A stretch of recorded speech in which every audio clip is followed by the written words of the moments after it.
All right, it is March of 2025, and Alyssa and I wanted to take a minute to share our top 5 tips for finding more of these.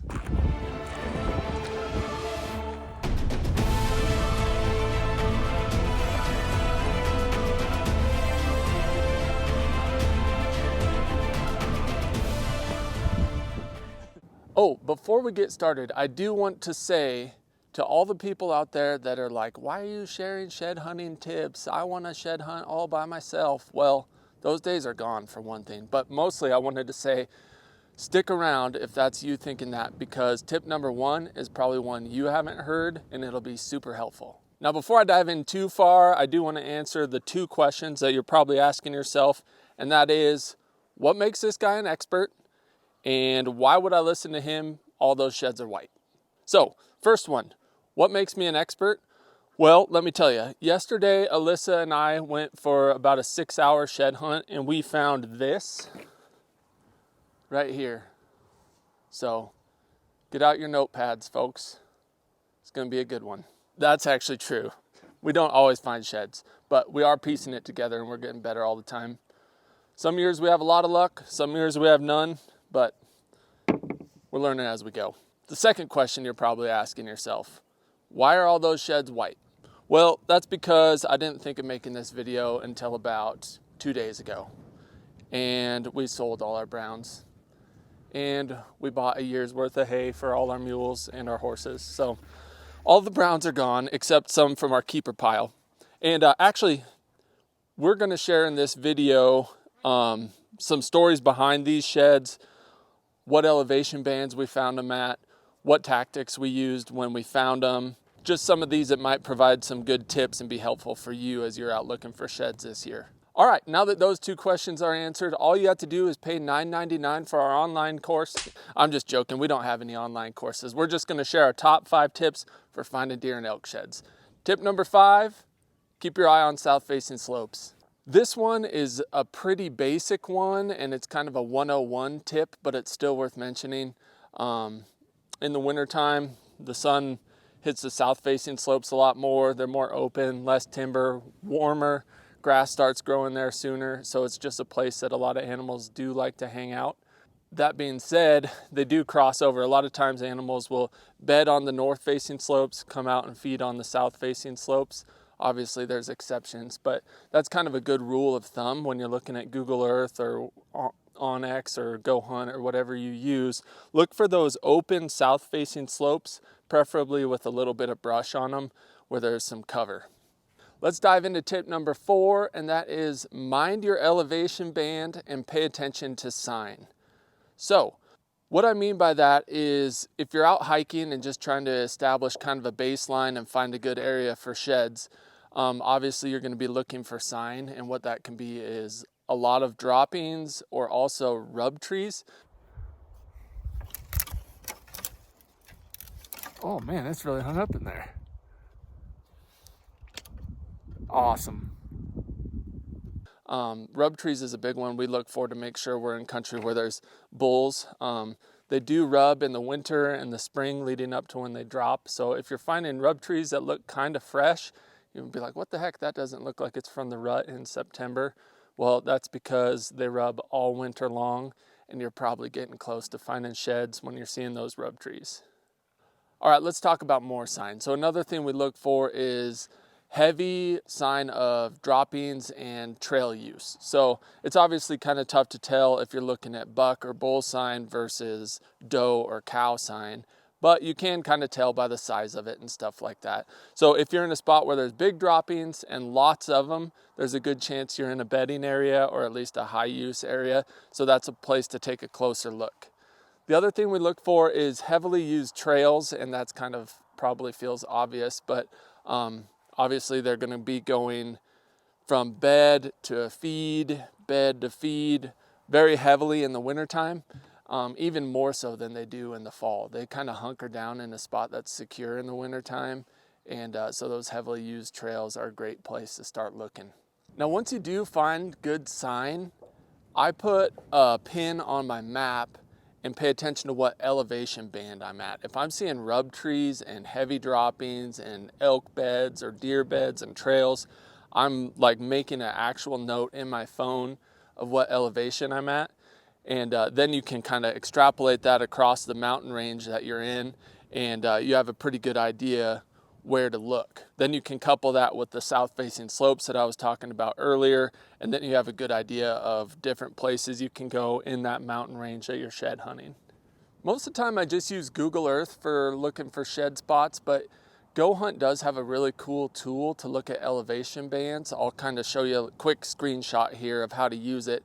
And once you find good sign or find some sheds, even better, then you can look at that elevation band, and you just click it on GoHunt and it'll show you all of that same elevation band in that country that you're looking for sheds in. So let's dive into tip number 3 now, and that is go where others won't. It is so discouraging to be in good sign, good shed country, and then you look down and there's boot tracks. And that is becoming super common. There's more and more people out there shed hunting, which is awesome. It's a great springtime activity. You can get out with family if you have kids or whatever. It's just fun. You can talk. It's not like hunting where you got to be quiet and sneak around and there's all kinds of like pressure and stuff like that. It's just a fun time to get out, beat cabin fever, and maybe find a shed or two. So we're glad that people are out shed hunting, but it is discouraging when you feel like you're about to find a shed and instead you find just a bunch of boot tracks. Tip number 3, go where others won't. This can mean either taking horses in somewhere, or even as simple as finding a north-facing slope where the snow was a little bit deeper in the early springtime when people were hitting it hard. Like I said earlier, those bulls and bucks do cross onto north-facing slopes. Their sheds get buried by snow and stuff like that. So north-facing slopes are a good one. More backcountry is a good one. Wilderness, if you can find designated wilderness where folks can't take their side-by-sides and stuff, that could be a really good option. Unfortunately, most wilderness areas are more high country and not shed hunting country, but there are exceptions. Another good way to find somewhere that other people won't go is to go to country that is just really like bland and plain looking. Bucks and bulls do drop in sage flats, but they're extremely boring to shed hunt. They're not as fun as like going down open ridges and looking under rim rocks and stuff like that. But there are still sheds in those sage flats. So if you're really wanting to find sheds, you feel like people have already hit all the fun, good spots, go check out some sage in a similar elevation band, and there could be sheds tucked in there. All right, before we get into the top 2 tips for finding more sheds this year, let's talk a little bit about some of these sheds that we've found in the past and how exactly we found them. All right, let's talk about this one first because it is the most fragile and I don't want to break it. This is a mule deer shed that we found. We actually found this in a really popular shed hunting spot, and you'll notice it had been there a long time. It was in one of those sage flats that I was just talking about. Like, it was probably sitting there, it looks like maybe 3 years probably. The elevation that we found this one at was at 6,800 feet. And the tactic that we were using on this one was we were actually just, Alyssa and I and our dog were just spread out about 30 yards, and we were just side hilling kind of in and out of little draws where the sage was pretty tall and you almost had to step on it to find it. So like I said, this is an area that was shed hunted really hard, and this was still laying right there in the sage. People had missed it for years. So wish we would have found it the year he dropped, because this is a pretty cool one. All right, next shed. I'm gonna get these deer ones out of the way actually. So this one we found at about 8,000 feet, which is wild. I mean, it depends on the state you're in, the country you're in, habitat, stuff like that. But this one we found at about 8,000 feet. And the tactic we used was we were rifle hunting deer. And Alyssa cannot stop glassing for sheds. So while I was trying to find deer, she spotted this shed. And then obviously we couldn't leave it over there, so we had to stop deer hunting to go pick up this shed. And I'm actually glad we did, because it's a stud. Pretty cool. Just an example of sometimes they drop a little higher than you would think, and that's why no one had picked it up. It was right out in the wide open on a north face actually, but pretty cool one. Big old G2 on that thing. Moving quickly on through the deer pile, let's look at this one. What's that look like? Whitetail shed. We do like looking for whitetail sheds too. We just haven't found that many big ones. This one I found actually in the Midwest. I was riding my horse actually on some state property and found this thing. It was laying like this in the grass, kind of late spring. The grass was growing up around it. I was like, oh sweet, look at the G2 on that thing. And when I walked over to it, I noticed this cool little walnut thing here. But when I picked it up out of the grass, I was like, oh, it's got a kickstand. I can't set it up right here, but it's pretty cool. You can set it on a table and that little corkscrew dropper off the base there acts as a kickstand. So it's a fun one to keep displayed in the house. My best whitetail shed. Ooh, brown. The rare and elusive brown deer shed. Look at that. These are pretty cool. We found these guys at an elevation of 5,500 feet. And what we were doing with these ones, it was actually kind of early. It was a mild winter. And so we actually went out early. We sidebar, we don't like looking for deer sheds because we hate pushing deer around on the winter range. It takes the fun out of it, makes me feel bad for them. So we actually kind of quit looking for deer sheds because people pick them all up before we get there. Yeah. Anyways, this was back on a mild winter, probably about 4 years ago, and the tactic we were using was glassing. So there was still snow on the ground.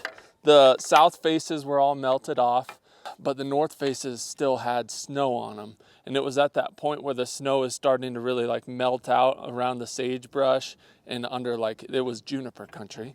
Under the juniper trees was melted out on those north faces. And the south faces were completely bare. So Alyssa found one glassing a south face. It was just laying there. I still can picture it. You could see the bird just shining in the sun. And so we found that one. And then what we ended up doing was going over, combing that south face because there was so much sage. You can't glass deer sheds very well in that country unless they're laying in the exact right spot. So we combed that south face real good. And then we crossed over on the north face. And sure enough, under one of the junipers, the other one was laying right underneath there. So that was pretty cool. Brown deer sheds. Next up, my favorite set of all time. This is 14-pound antler, and the other side is something like 13.8 pounds. Oh gosh, need to do more shoulders at the gym. Check that out. Talk about a swoopy main beam. It looks kind of stubby when you look at them from the front. But you turn him to the side and you're like, holy smokes. And he is heavy. Like I said, 14-pound side. I think this one's 14. It's got a cool little point right there, little split.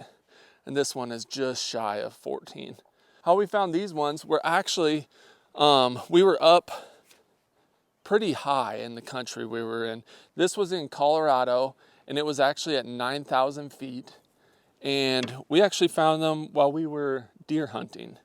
But like I said earlier, Alyssa never stops glassing for sheds. And she was done kind of looking for deer. We were at that stage where you're like already looked over all the good hills. And she just kept glassing the open hillside. And sure enough, glass these things up over there, just shining in the sun, right in the wide open, big old white elk sheds. Wow, that's insane.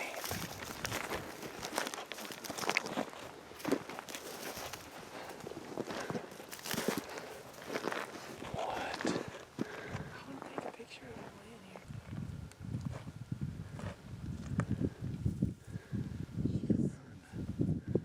That's so cool. That's insane.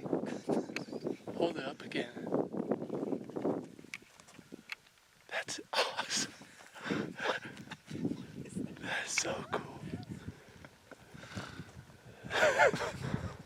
That is nuts. What a set, side by side.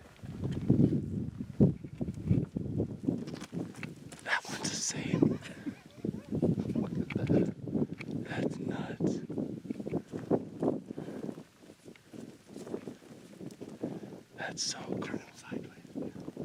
Look at those fronts. Yeah. What an awesome bull. Goodness. And he's still out there. Yeah. Yeah. Cool. And the reason they were still there is because they dropped higher that year. So that just goes to show it really, where they drop really varies on the winter, and the elevation band from one year doesn't necessarily hold over to the next year. Favorite elk sheds we got. Okay, I'm just gonna do 2 more shed and tails here, but this one is a sweet beamer bull, just humongous. And this one's interesting because it comes from a state that is not known for big elk by any means. How we found this one was we were glassing, and what we were doing was we were walking up a ridge system and we would glass off both sides. So you glass off one side and you can see an open south face, glass off the other side, it's kind of timber patches on a more north facing slope. So we were just walking and glassing, and it's important to remember when you're doing that kind of shed hunting, you could walk literally 10 feet and glass the same slope you've been glassing, and you can spot a shed that you had missed that was just either over a roll, behind a brush or a sagebrush or something like that, and you can pick them up. So just because you've glassed a hillside once doesn't mean you shouldn't keep glassing it. And bonus tip, when you are glassing for sheds, it seems like the 2 best things to keep your eye out for are color, especially when they're white, they stand out, but also just straight lines. So not necessarily vertical lines, but just straight lines. There's not a lot of lines in nature that are this straight laying on the ground. Usually bushes and rocks and stuff have a little curve to them. So if you just see straight lines sticking up, take a closer look and try to tune your eye to notice those as you're panning across a hillside.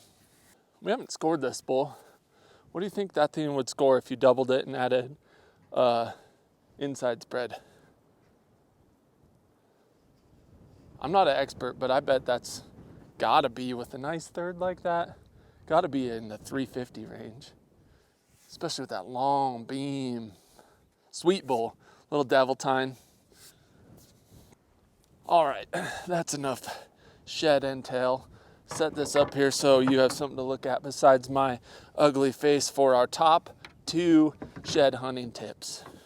All right, so tip number 2 is probably the second most important one, and that is scout before they drop. So if you're going out, whether it's looking for whitetail sheds, mule deer sheds, or elk sheds, it's super beneficial to go out and glass from a distance before they drop their antlers.